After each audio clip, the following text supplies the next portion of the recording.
Alhamdulillah pada hari ini insya Allah kita akan membaca lebih dekat seputar nafatilas perjuangan Rasulullah SAW yang insya Allah mudah-mudahan ini bisa memberikan manfaat bagi kita semakin dekat kepada Allah Subhanahu Wa Taala, semakin cinta Rasulullah SAW dan semakin mempererat hubungan kita sesama saudara, sesama muslim. Baik, bapak-bapak, ibu-ibu, dan saudara-saudara sekalian yang saya hormati, pada kesempatan ini kita akan membahas kelanjutan dari materi yang kemarin. Rasulullah SAW hijrah ke Madinah hingga kemudian beliau wafat itu tahunnya lebih sedikit dibanding ketika beliau berada di Mekah. Beliau berada di Mekah selama 13 tahun dan beliau di Madinah selama kurang lebih 10 tahun. Tapi justru selama 10 tahun itulah kemudian Islam bangkit, revolusi yang dilakukan oleh Rasulullah SAW ternyata berhasil dan tidak menunggu lama. Bahkan dalam sejarah disebutkan tidak lebih dari 23 tahun terhitung dari Rasulullah SAW berada di Mekah, diangkat sebagai Rasul, maka kekuasaannya termasuk kepemimpinan dan Islam masuk ke seantero Jazirah Arabia. Yang kemudian dilanjutkan oleh Khulafaur Rasyidin, oleh Khalifah Abu Bakar As-Siddiq radhiyallahu anhu, kemudian Sayyidina Umar, Sayyidina Uthman, kemudian Sayyidina Ali dan seterusnya. Tidak menunggu waktu lama Islam sudah mencapai wilayah barat Andalusia, kemudian masuk ke Yaman, termasuk juga ke India, bahkan ke Cina. Baik, bapak-bapak, ibu-ibu, dan saudara-saudara sekalian yang saya hormati, kalau sebelumnya ada perang Badar, perang Uhud, perang Khandaq, kemudian Sulhul Hudaybiyah, ada perang Mu'tah, kemudian ada Fathu Makkah yang awalnya itu sebenarnya berinteraksi konflik dengan orang-orang pagan, kemudian dilanjutkan dengan orang-orang Romawi, orang-orang Yahudi, baru kemudian masuk ke orang-orang Nasrani. Ini semua perjuangan Rasulullah SAW tidak lain adalah upaya defensif sebenarnya. Rasulullah tidak menginginkan perang itu, tapi ternyata Rasulullah ditantang. Umat Islam diajak untuk konflik yang tidak ada jalan pilihan lain. Mereka sudah punya pengalaman dalam berperang, tapi bagaimana dengan umat Islam dengan segala keterbatasan? Tapi revolusi yang dibangun oleh Rasulullah SAW, mereka tidak takut mati. Bahkan mati adalah salah satu tujuan mereka, sehingga tidak takut.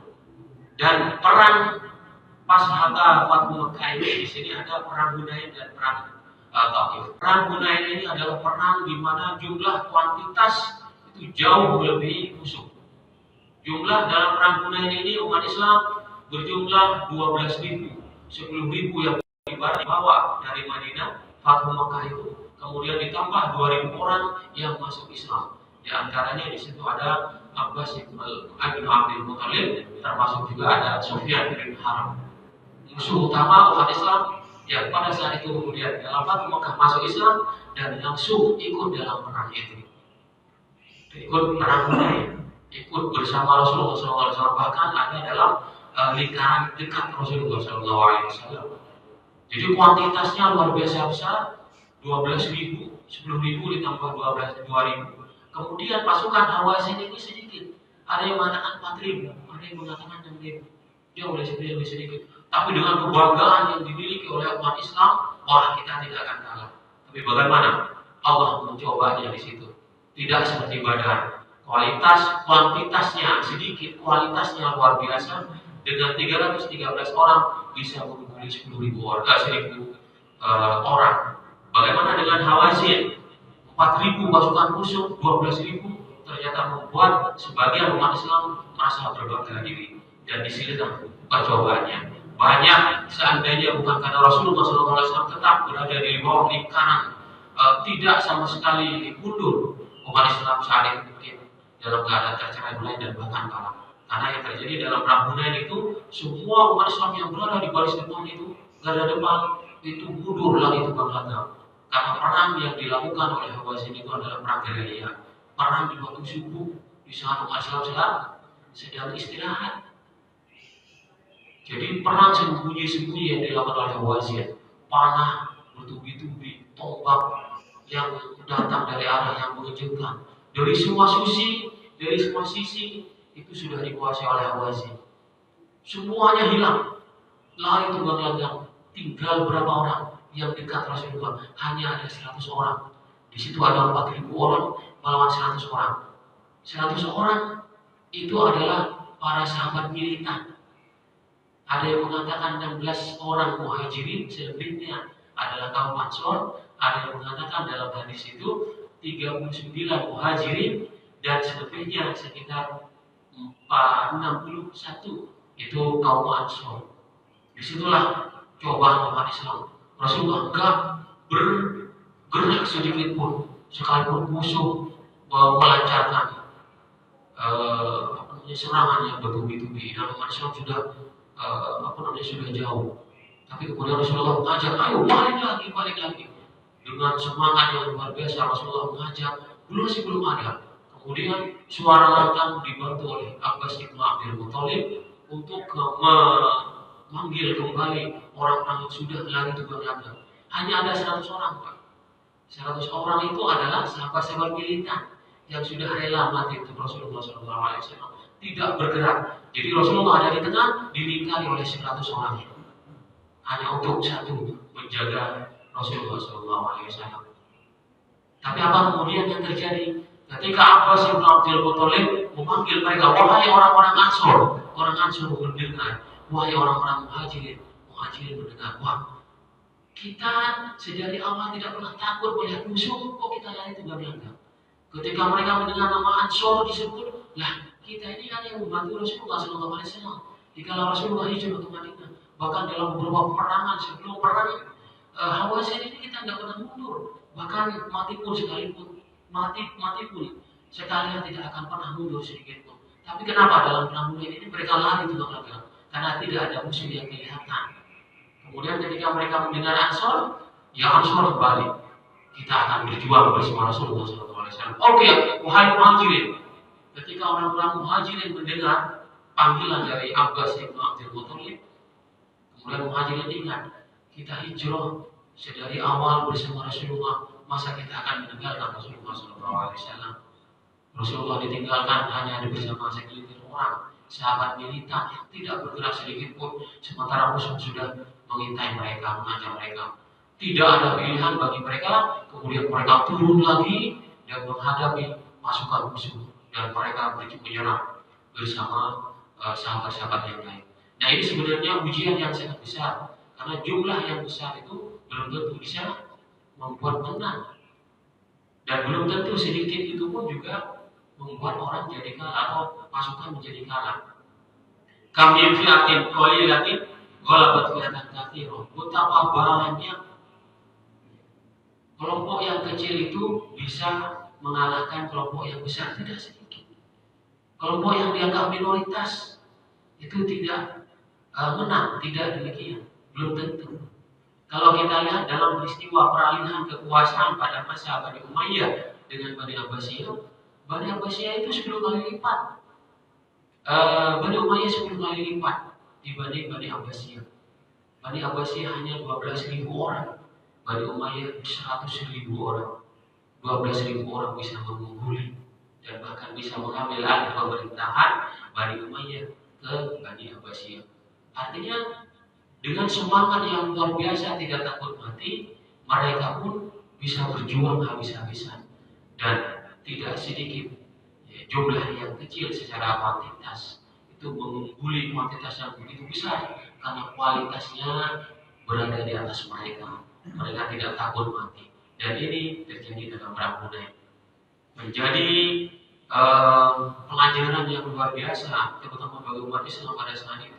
Ternyata kecongkakan, kesombongan, dan berbangga diri dengan jumlah yang besar itu justru tidak memberikan manfaat apa-apa, tidak memberikan keberuntungan kepada Rasulullah SAW. Seandainya bukan karena Rasulullah SAW dan pasukan 100 orang yang mengitari beliau tidak bergerak, itu bisa saja Hawazin bisa membabi itu semakin semakin menunjukkan kejayaan.